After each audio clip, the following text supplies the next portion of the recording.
Hello, I'm David DeCosmo, and this is a special edition of People, Places, and Things. We've been traveling throughout our area to introduce you to the institutions, the organizations, and the attractions that make our area unique. But most of all, we try to introduce you to the people that are very, very special in our area. And today, people from this area, past and present, figure into a special edition of our program all about a disaster that happened in 1912. And that is the disaster of the sinking of the Titanic. On this program, we'll be introducing you to a lot of local connections to that Titanic disaster. You would probably be hard-pressed to find anyone from teenager on up who doesn't know at least the basic story of the Titanic. She was the largest passenger steamship ever built when she began her maiden voyage from Southampton, England on April 10th of 1912. But that voyage ended in disaster just days later when Titanic struck an iceberg late on the evening of April 14th and sunk to the bottom of the North Atlantic Ocean at 2:20 a.m. April 15th. More than 1,500 people died because Titanic didn't have enough lifeboats for all of its passengers. Just over 700 people, mainly women and children, survived. The last survivor of the Titanic disaster, Melvina Dean of England, passed away in May of 2009. But we continue to hear about the stories of those who lived or died when Titanic went down. Many have heard the tale of Mr. and Mrs. Isidore Straus. Mr. Straus was the co-founder of Macy's department store. His wife Ida refused a seat in a lifeboat, vowing to stay with her husband. Both perished. But a similar tale, one you might not know about, involves a Scranton couple, William and Cordelia Loeb, who lived on Swetland Street where this house now stands. They immigrated from England and married in Scranton on April 21, 1909. William was an engineer for the Erie-Lackawanna Railroad. The couple had gone to England to visit their families and was returning to Scranton on board the Titanic. William sent a postcard to his mother and father on the day the ship sailed. It showed a picture of Titanic and read, "This is a picture of the largest steamship built. We are both well. Love to both, Will and Cordelia." Cordelia's friend said she refused to leave William on the Titanic. His body was never found. But a cable-laying ship sent out to recover the bodies of Titanic victims, the Mackay Bennett, did find Cordelia's remains. Her body was the 55th recovered, but was not immediately identified. She was buried at sea. She was later identified through her wedding ring. She was 26 years old. Many of the bodies recovered from the Titanic disaster were brought to the closest port that happened to be in Halifax, Nova Scotia. The story of their recovery, burial, and monuments is shared with us now by tour guide Joe McSweeney of Great Expectations. Now, in terms of general background, ladies and gentlemen, the Titanic sank on April 15th, 1912, more or less, a little bit more than 600 miles from Halifax. We had cable-laying ships that were used to working in the North Atlantic in the wintertime, and the White Star Line, because we were the closest city in that situation, contracted with a ship called the Mackay Bennett, which was a cable-laying ship, that would go out to recover the victims who were still floating on the surface of the Atlantic. Not a very pleasant job. Prior to that, however, a Cunard Line ship called the Carpathia actually picked up 705 survivors and brought them back to New York City. There were over 2,200 people on the ship. So over 1,500 people perished. The Mackay Bennett and 3 other ships were able to recover 328 victims. And of that number, 119 were buried at sea. So 119 people were buried at sea with a religious service each night, so that there was a burial service each evening from the ship, and prayers and a ceremony of some kind would have been said. Now the 119 were buried at sea probably because decomposition may have started to set in, or there was very, very little hope of identifying the people because they may have been dismembered or disfigured by machinery and furniture casting about the ship. Or in some cases people were identified, but they may have been crew members that the White Star Line was not prepared to bring back to Halifax or whatever. And they were keeping in mind that they wanted to bring back the greatest number that they could who had the chance of being identified. So they would have had to make a tough decision. We don't think we can identify this person because there's limited remains or limited information. But this other person, we don't know who it is, but from the information, maybe a tattoo, maybe a ring on the finger, maybe by the particular clothes or something like that, we might come up with that person's identification. So therefore, they kept some people to bring back to Halifax and others not. If you do the arithmetic, 209 people are brought back to Halifax. And of that number, 59 were brought back to their home communities, mostly to the United States, 7 to Canada, 1 to Norway, 1 to Uruguay, a few to Great Britain. Star Line and the Canadian government set up a special fund to make sure that people were dealt with respectfully. And the fund provided that every person who was brought back to Halifax would have his or her own burial site, his or her own individual coffin, and his or her own memorial stone. They agreed on this small size stone and that particular shape and style just because of the amount of funds available. In some cases, families wanted more information, like John Smith, the son of Mary and Bill Smith, or John Smith from Staffordshire, England, and maybe a biblical quotation or something like that. In order to do that, you needed a larger stone, but that would have had to have been at the expense of the family. So these larger stones, this one in particular, and the other 8 or 10, would have been financed by the families of the victims. And in all cases except one, they are of identified people.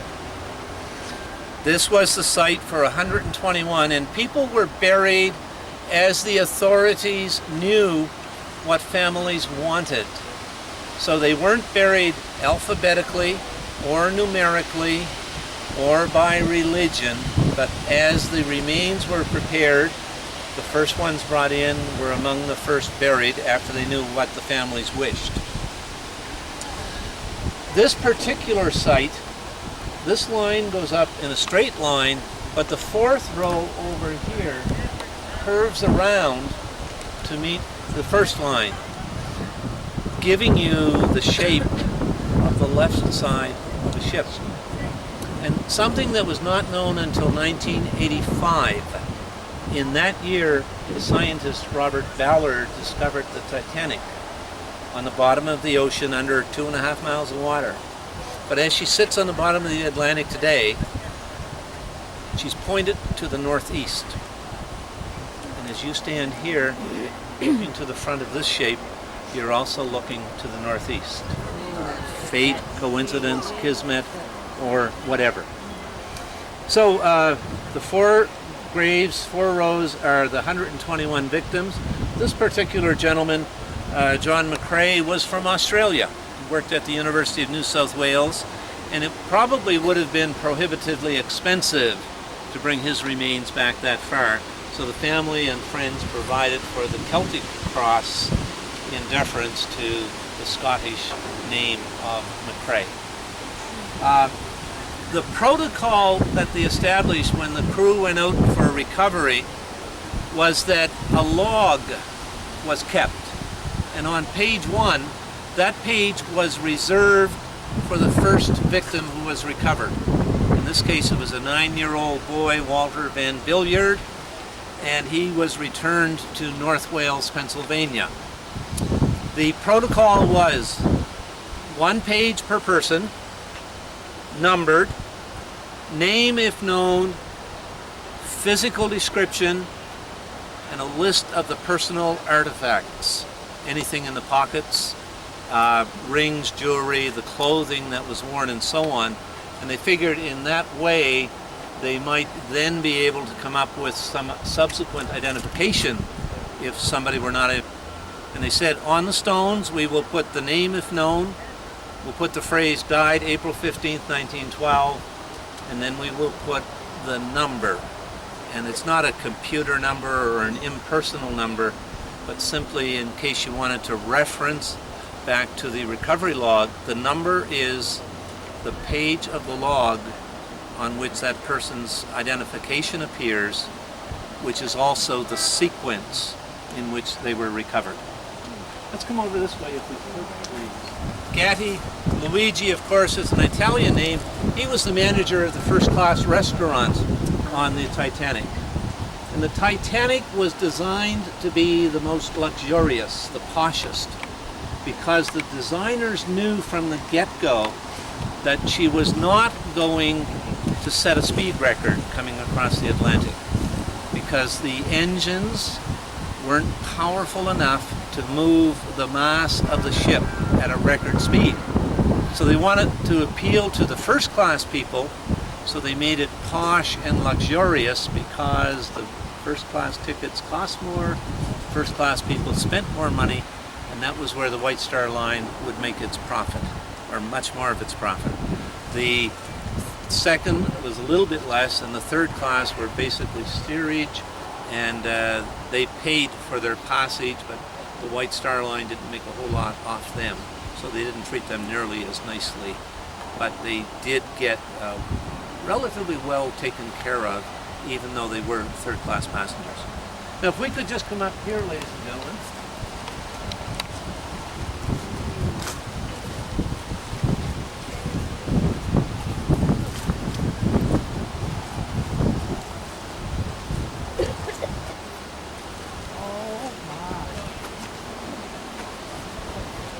This is one of the larger stones, which indicates that somebody provided extra money for the extra information.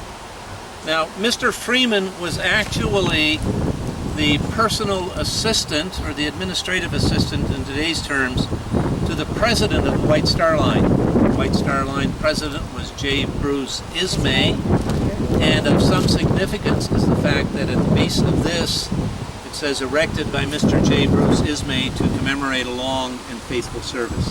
So it indicates Mr. Freeman was an employee of the White Star Line, but that out of respect for his long and good service, Mr. Ismay himself provided for this particular stone and the extra expenses involved.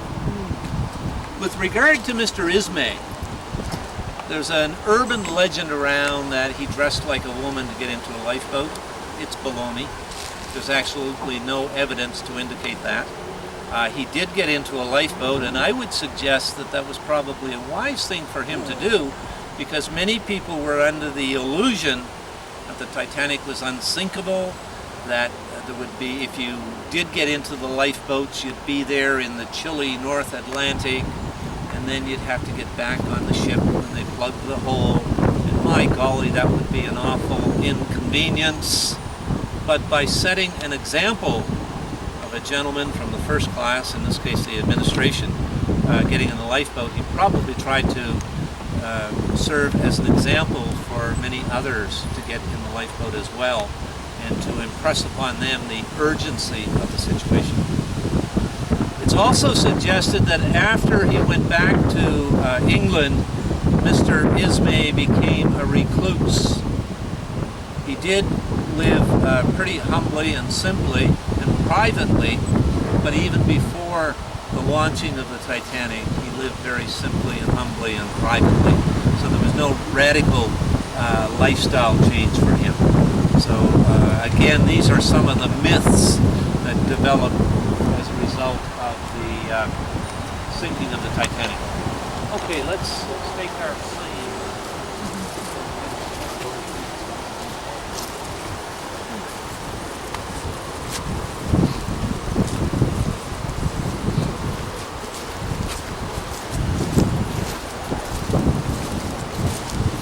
Questions, folks?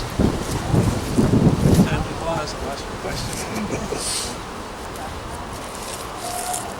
I do want to point out while we're together here that when we're coming back down, if you remember the movie, Leonardo DiCaprio played a character by the name of Jack Dawson, and he was very, very popular.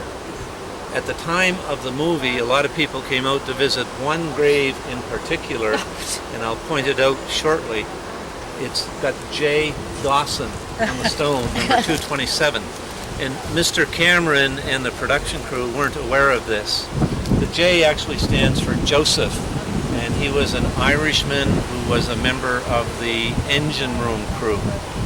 But because of the Dawson connection with DiCaprio, at the time of the movie and subsequently, his stone was probably the second most one that got flowers or movie ticket stubs or little mementos from a particular demographic group. And there's a number of young females around, so I won't say that it was young females or I'd get in trouble, but I think you might be able to figure out which group left mementos at the Joseph Dawson stone. And if you want to grab a quick photo, I'll show you exactly where it is.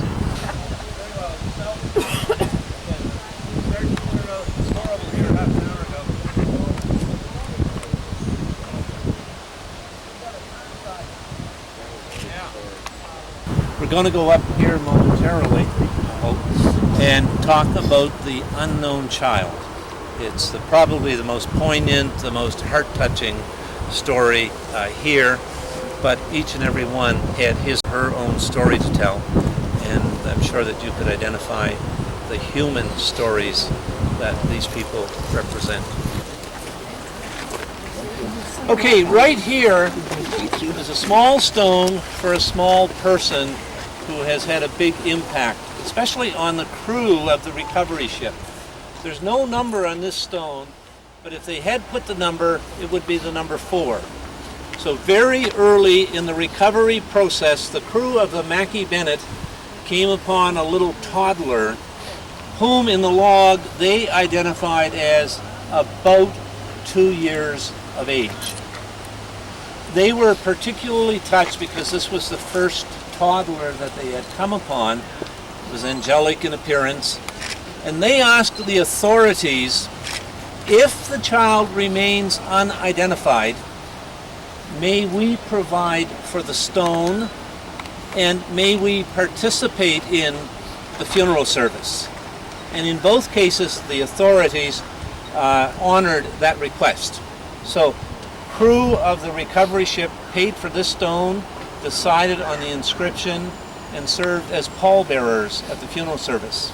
This is inscribed as follows: erected to the memory of an unknown child whose remains were recovered after the disaster to the Titanic, April 15th, 1912. And for the longest time, nobody knew who the child was. Some people surmised who they would like it to be. But as you know, in the 1990s, maybe a little bit before then, scientists discovered the possibility of identifying people through DNA. And there were some families who knew that they had lost ancestors in the Titanic. They knew that there were people here in Halifax who were unidentified. And they put 2 and 2 together and they said, well, if there is some DNA available, might this show if this was great-grandmother Mary or great-uncle Fred or something like that? So in the year 2000, I think it was, 3 graves in the cemetery were examined to see if they could find some remains that might provide a DNA sample. 2 at the bottom of the hill yielded nothing, but in the grave of the unknown child, they found some small teeth and some small bone fragments. And when the scientists involved in the project looked at the teeth, they said, these are not developed enough to be from a 2-year-old child. The crew said about 2 years, and they just didn't know exactly. So the authorities involved with the project then went back and looked at the passenger list for families that had children under the age of 2. Came up with a much smaller list, and through historical societies and genealogical societies, they were able to come up with some families that thought it could be a relative of theirs. And they did come up initially with an identification. It was towards the end of the year, and they were a little pressured to get the publication to the media and so on. And they identified it as a little Finnish boy by the name of Aino Viljami Panula, P-A-N-U-L-A. And much publicity was given to it. And the Finnish family came over and had a memorial service, and it was okay with them that the remains stayed here. However, that was the initial DNA testing, and subsequently in the DNA process, horribly in my opinion, they discovered that it did not match the Panula DNA at the more sophisticated level. So they then had to go back and look for other younger children that matched perfectly. And just last year, in the year 2009, they announced that it was the 14-month-old Sidney Leslie Goodwin who was traveling with his family, and they all perished in the Titanic, and he was the unknown child. But it was they were probably wanting to put an identification on the child, and they kind of rushed to judgment just a little bit too quickly. But the Panula family, as I understand it, handled it well, and the name has not been put on the stone simply because the authorities and the family, the Goodwin family, are content to have this serve as a memorial for the 56 children that perished in the sinking of the Titanic. So misidentification initially, but now they're very, very confident that it is the Goodwin child. And last spring, members of the Goodwin family came over and had a memorial service, and one of the members is going to write a book about the experience. But I feel so badly for the Panula Finnish family who thought at last, and now the child was probably lost, went down with the ship, or drifted in the oceans. And where was the Goodwin family from? Goodwin family was British. Bill Lewis is a board member of the Luzerne County Historical Society. He's been working on the Titanic connections to our area, specifically in this case Wilkes-Barre, and there were quite a few. There were actually 18 people who in the ship's register said they were headed to Wilkes-Barre, Pennsylvania. 17 of them came from Lebanon through Cherbourg, and another gentleman actually left Tavistock, England, and was headed for Hanover Township. But they all said their ultimate destination was Wilkes-Barre, Pennsylvania. And what was the survivor-victim ratio? More than half, actually. A lot of them were women and children. So there were one family, the father and 2 sons were totally wiped out. The gentleman from Tavistock died, Mr. Thomas died, and of course Mr. Yazbek died. But the rest survived, by and large. Oh, there was also a 10-year-old on the boat who we haven't been able to tie in who really he was. He was probably a relative, a nephew, or a cousin of the other people. He died as well. So he was one of the real young victims of the Titanic. For someone searching history, it's always a challenge, obviously. In this case, there may be a lot more information than many other historical events, and yet it's still nearly 100 years. Sure. How difficult has it been to dig in, especially when you're trying to make this very, very local connection? Most of the stuff on the Titanic survivors or victims is in the national publications on the Titanic. What's helpful are the old newsreels. The Maritime Museum in Halifax, Nova Scotia, even has film footage taken on board the Titanic by a passenger who disembarked in Ireland before the ship sailed on its ill-fated journey. It includes a video of Captain Smith, who was lost with his ship. It also includes some video of the all too few lifeboats on board the Titanic.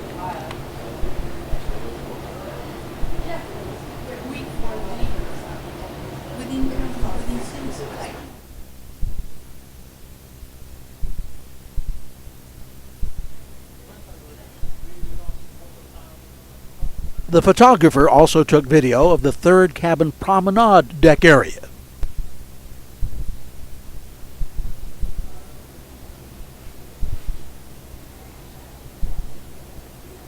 Still photos from the time period include the crew of the Mackay Bennett, which was dispatched to recover bodies, and the Carpathia, which rescued those who survived the Titanic. But information about those returning to our area was still sometimes hard to come by. The problem is because 17 of the 18 people were coming from Lebanon, there's always issues on the names. So they anglicize the names or they get the names wrong, and so it's very kind of difficult to track through who's who. But you can tell by the original family through the original ship register records and try and make some assumptions of who they were and, why they were headed here. By and large, most of them were headed for the Maronite community that was very active and very close-knit here in Wilkes-Barre. And so, as I said, 17 of the people were coming here because their families were already established here. They had businesses, and they were all an active part of the Maronite Catholic community here in Wilkes-Barre. What about the fascination so long after the disaster? Are you surprised by that? It's interesting. Titanic was probably one of the worst shipwrecks there ever was, but it wasn't the worst.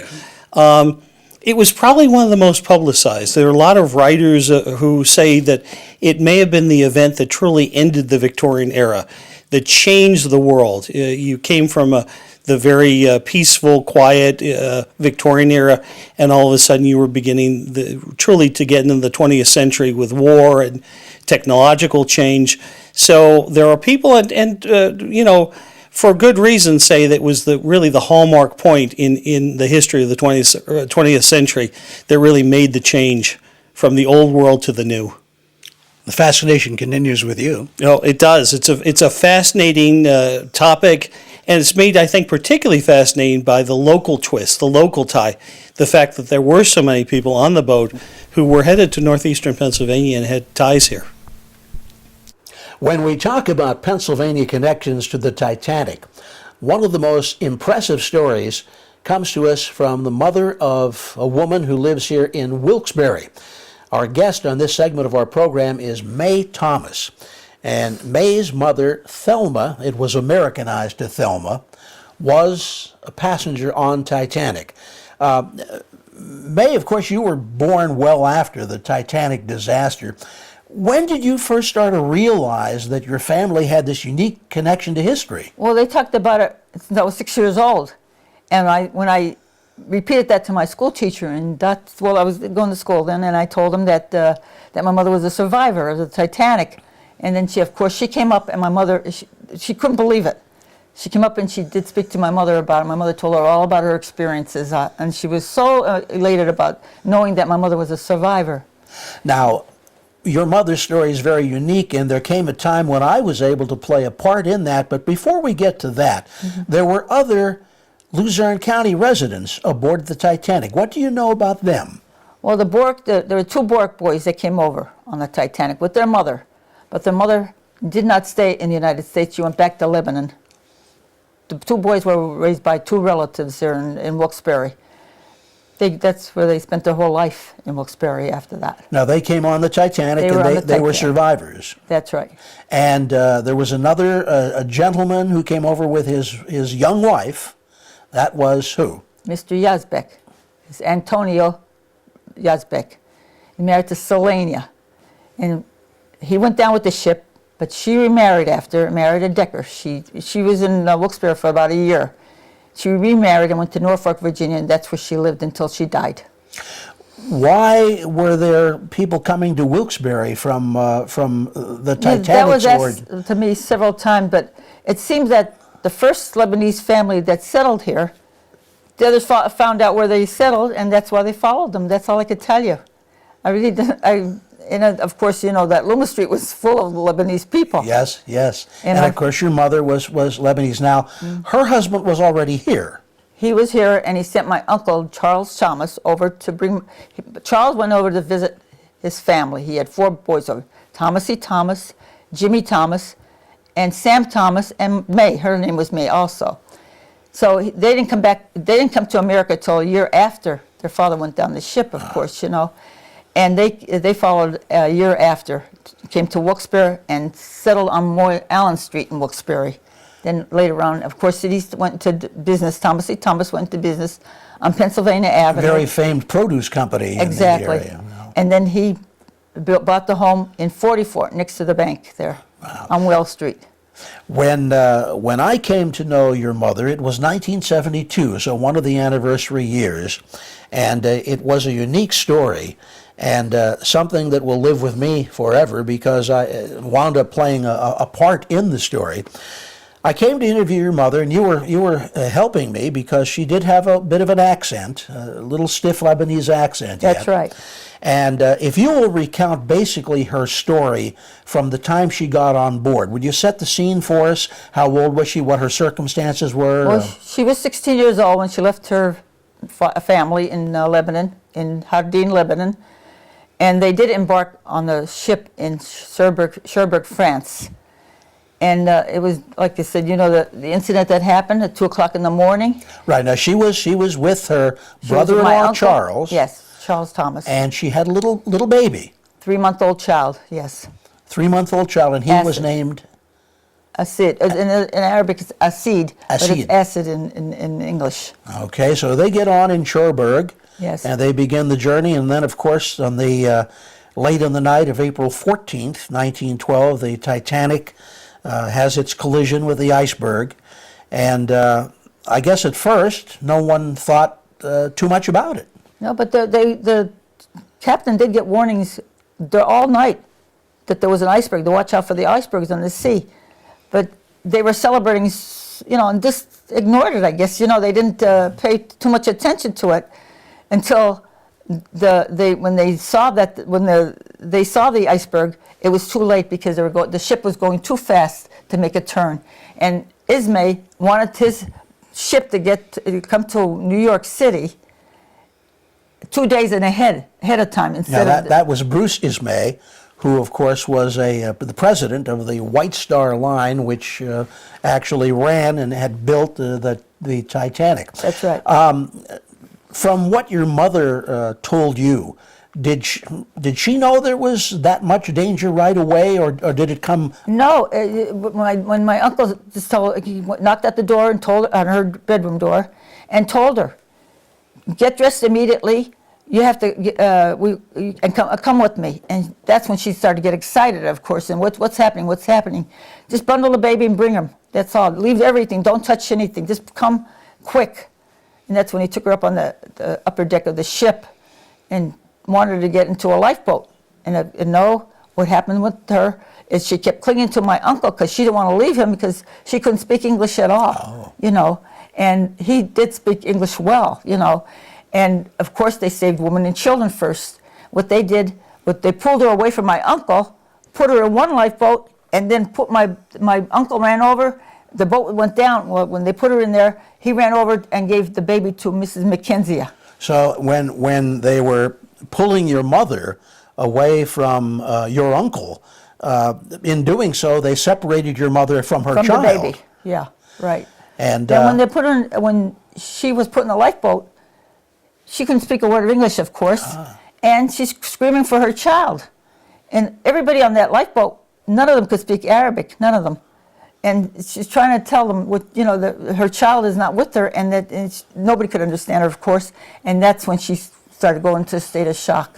Now- and that screaming in the night, that's what you remember. Yes. Remember her telling you that? Yes. The screaming in the night, and that music kept playing till the end, and she saw that ship going down. That's the two things, remember, that she told me distinctly Yeah. during that 1972 interview was hearing the band play till Went a down. long time, and then hearing that terrible screaming dying That's down, dying down to And nothing. people going down, never coming up. Yes. She saw that. You know? And so she's been torn from her brother-in-law. She's been torn from her child. No one around her knows what she's saying. That's right. She's seeing the ship going down, and hearing the screaming. It must have been a terrible ordeal. And that's why she was in a for her. state of shock when she Sure. arrived, when they picked her up in the Carpathia. She said they did say that they were treated well on the Carpathia. They Now, were treated well. we should make it understood that that the brother-in-law, May's uncle Charles, who did perish with the Titanic, was able to hand Assad, the baby, to a woman in another lifeboat. And of course, your mother told me that during our 1972 interview. And I guess that's where I take over the story for just a moment, because we had taped that interview a couple days in advance of the anniversary. And on the morning of the anniversary, I was watching the Today Show in New York City. And they had a woman on the Today Show recalling the disaster. Her name was Mrs. Edwina Mckenzie. And Mrs. Mckenzie told the same story as your mother, that is from the standpoint of About the hearing the blanket. band playing and hearing the screaming dying down. But Mrs. Mckenzie added one more feature to the story when she indicated that someone had handed her a baby. That's right. And I recall getting chills and calling New York City, calling NBC, and finally got an associate producer who got Mrs. Mckenzie on the phone with your mother. And what was the result of that conversation? Well, she told my mother the color of the blanket, that's how when we knew she was telling she was the true one that did get the baby. Right. Because the color of the blanket She on the remembered baby. She remembered the color of the blanket on the was baby. on the baby. So she had saved your brother in That's right. on the Titanic. And my uncle said to her, please take care of him until you get help from somebody else, from the other, whoever rescued you. Please take care of this baby. So he was concerned to that moment about the baby, not That's about right. himself. No. Not about himself. And he No. did lose his life. That's Yeah. right. Now, your mother was not immediately reunited with the baby on the Carpathia. No, she was in a state of shock. They put her right in, like they had the hospital rooms, whatever they call them on ships. They put her right there because she was really out of it. Yes. All she can remember is that screaming in the night and the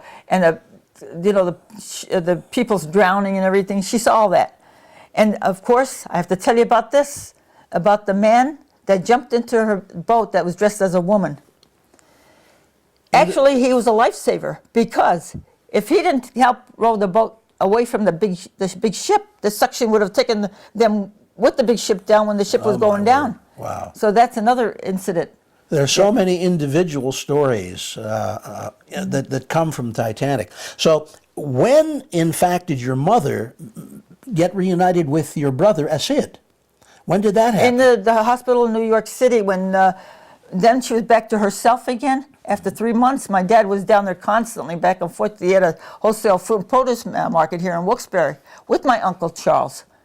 And so when he went down to pick her up, because they said she was doing fine now.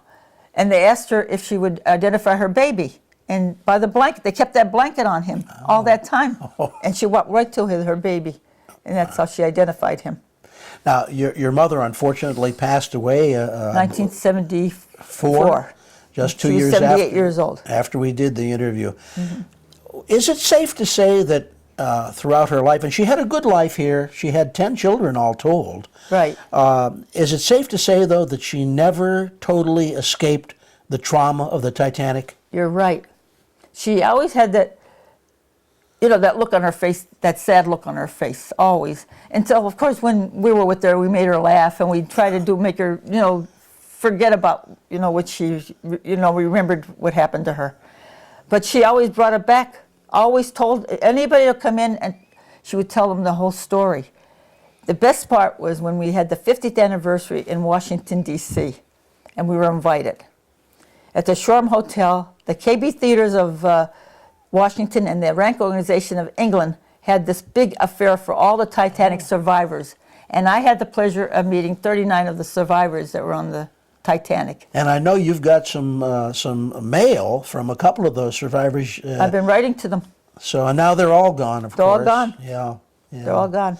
And speaking of that, there is a great deal of irony involved in the story of your brother, who is dramatically rescued on the Titanic, and perhaps you can fill us in on what happened to him ultimately. Well, then he had, when he was 20, he died from pneumonia. And my dad died at the age of 46, left my mother with 10 children. My mother was only 38 years old when he died, but she knew how to raise children because she taught us how to be independent.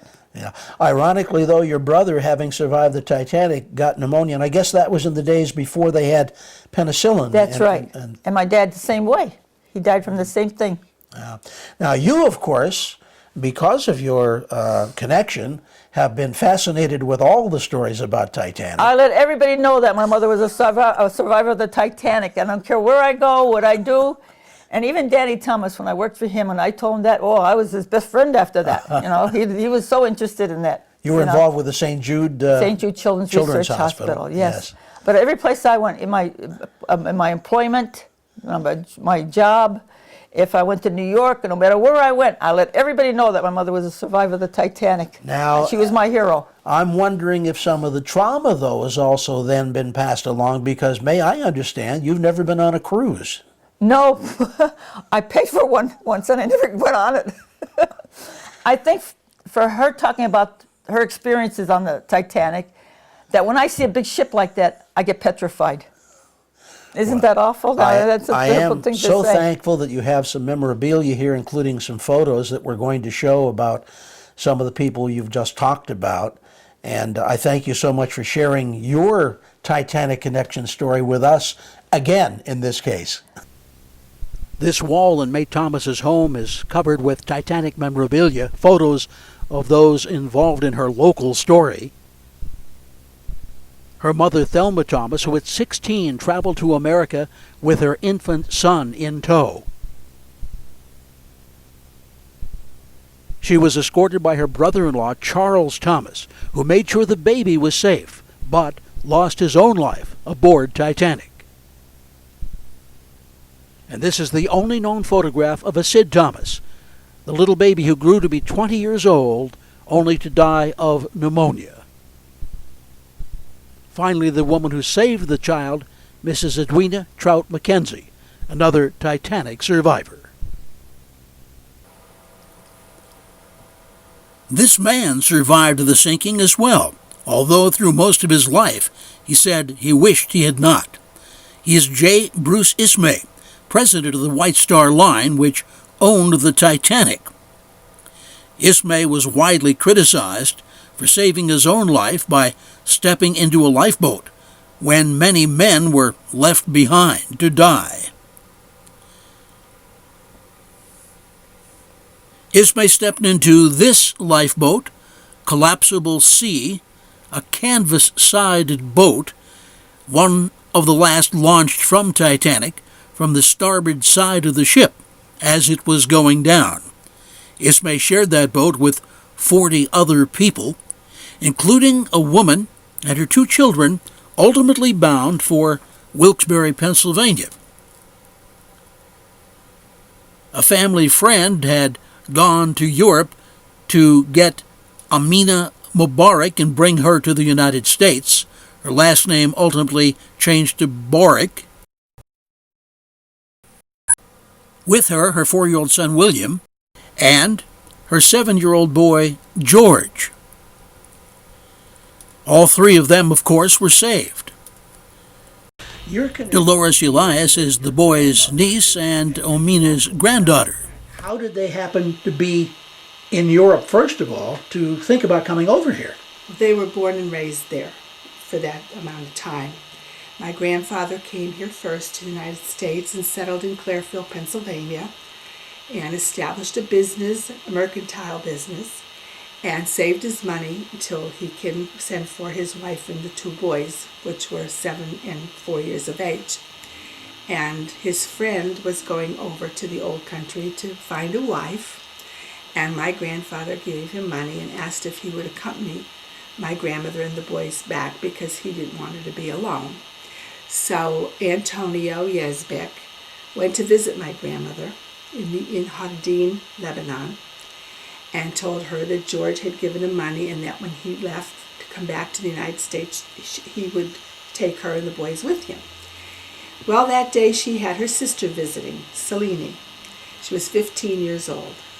And Antonio and Selene just clicked. It was love at first sight. So it's a love story. It could have been the love story of Titanic. And they married. I believe someone mentioned maybe 3 months later they married. Had a very large wedding over in the old country. And several of his relatives and friends from here in Wilkes-Barre area went over to participate in the wedding. And that's how so many of the men from our Wyoming Valley area were lost with the ship, because they said, women and children only, and the men were not allowed to get on the lifeboats. So we do have a large number of folks that did lose their lives with Titanic. And your grandmother's sister... Right, she survived. She was the bride.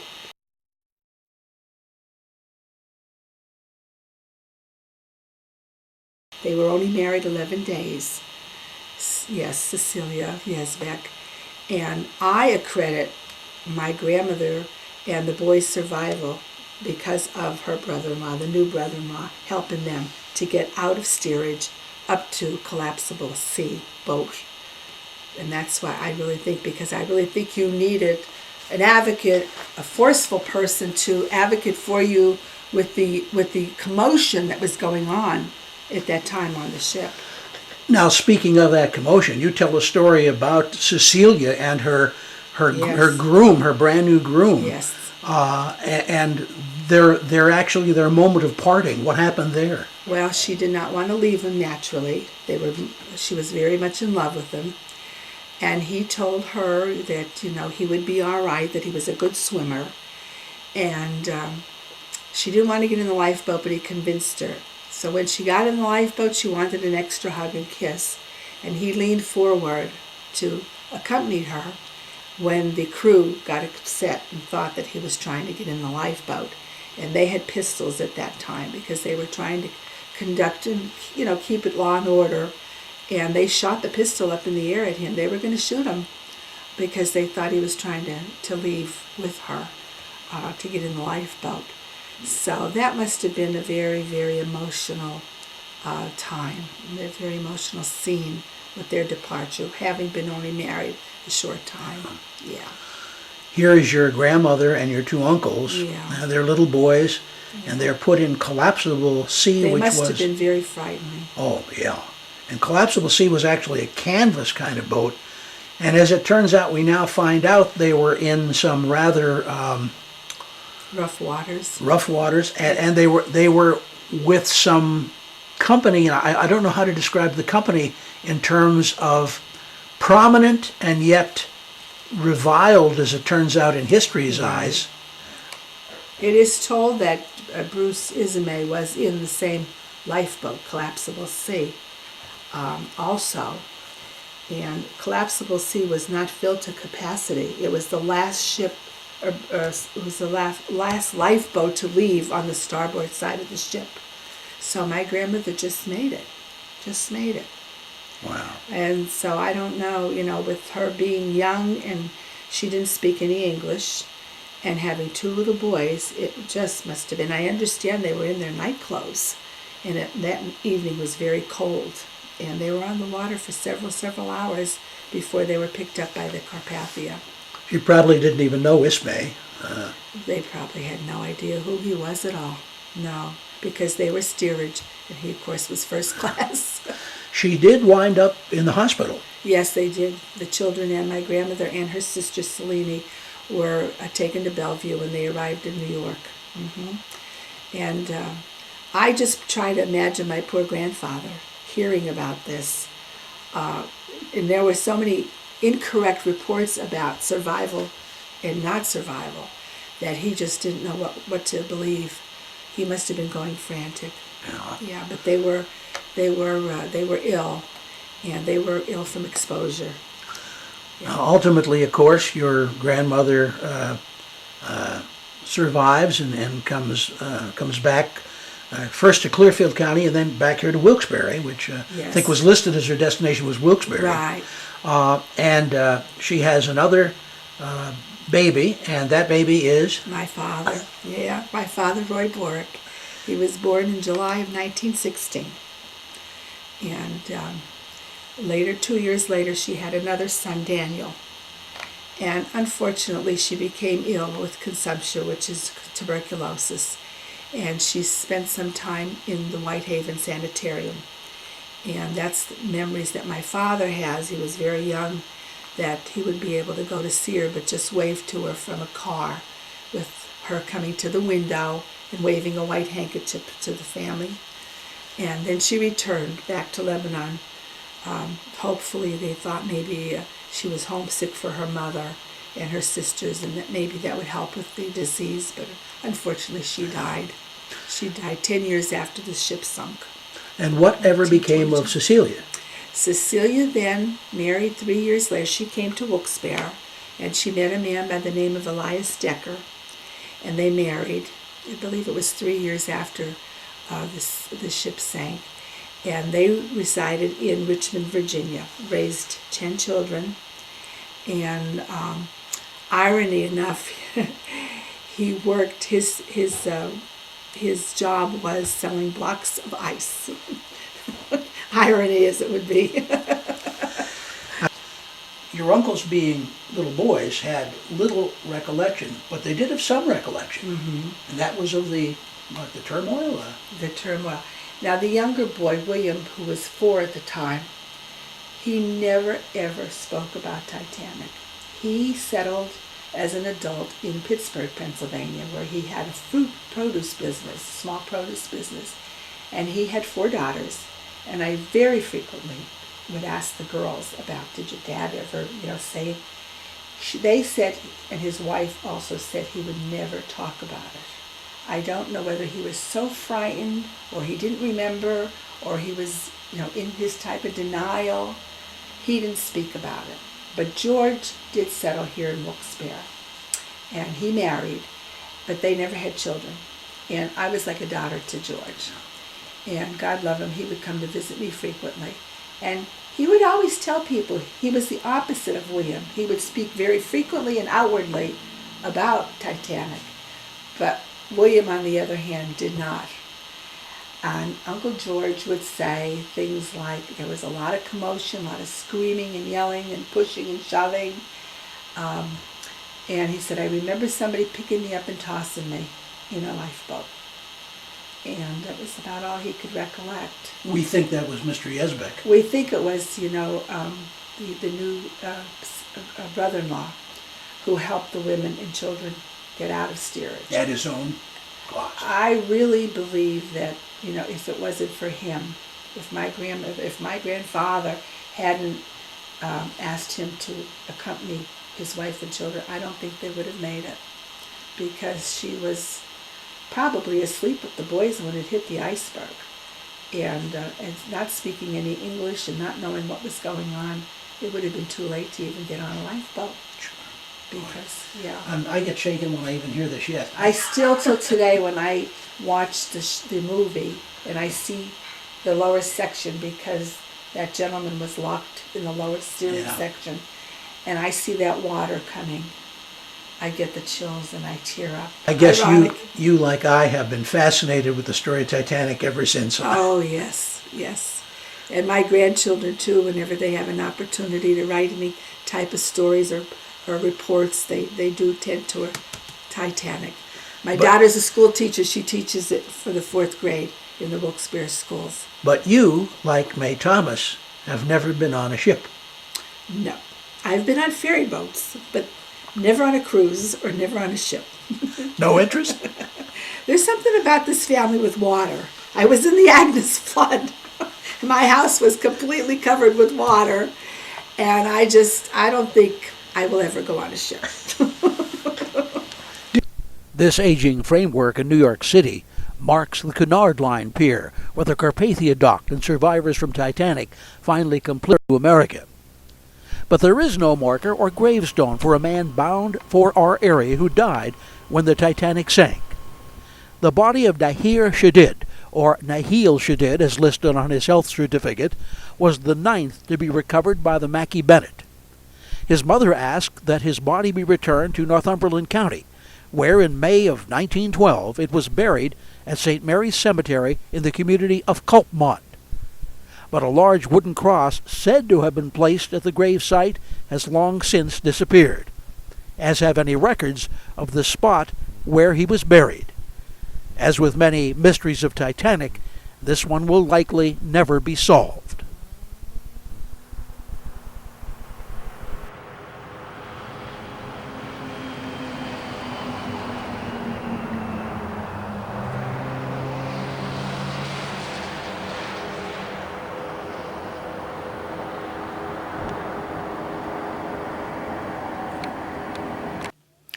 So now we can close the book on this edition of People, Places, and Things, this special edition dealing with local connections to the disaster that was the Titanic.